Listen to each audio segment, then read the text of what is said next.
আজ আমরা দেখব এমব্রয়ডারি সেকশনের কাজগুলো কিভাবে হয়। যদি এটা নিয়ে একটা বিশদ ব্লগ বানানোর কথা ছিল আমার, কিন্তু জায়গাটা অনেক রেস্ট্রিক্টেড থাকার কারণে আমি খুব বেশি ভিডিও করতে পারিনি।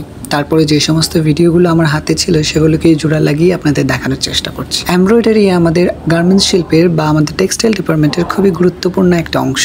আমরা অনেকেই গার্মেন্টস বা পোশাক শিল্প বলতে শুধুমাত্র সুইংকে বুঝি, কিন্তু এখানে dyeing, knitting, finishing, printing, sewing এবং এমব্রয়ডারি সেকশনের সবগুলো শাখা মিলিয়ে কিন্তু একটা গার্মেন্টস পোশাক তৈরি হয়। তো যেখানে বায়ার্স রিকোয়ারমেন্ট অনুযায়ী যেখানে এমব্রয়ডারি সেখানে এমব্রয়ডারি, যেখানে প্রিন্ট সেখানে প্রিন্ট খুবই ম্যান্ডেটরি। তারপরেও এই লাল নীল নানান রকমের কাজের ফাঁকেও এত কষ্ট এবং এত পরিশ্রমের ফসল কিন্তু আমাদের পোশাক শিল্প।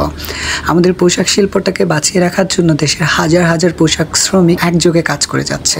তাই তাদের কষ্ট যাই হোক না কেন, আউটপুটটা যদি খুব সুন্দর হয় তাহলেই তাদের কষ্ট সার্থক। আর এই পোশাক শিল্প নিয়ে সবসময় আমরা ভীষণ গর্বিত।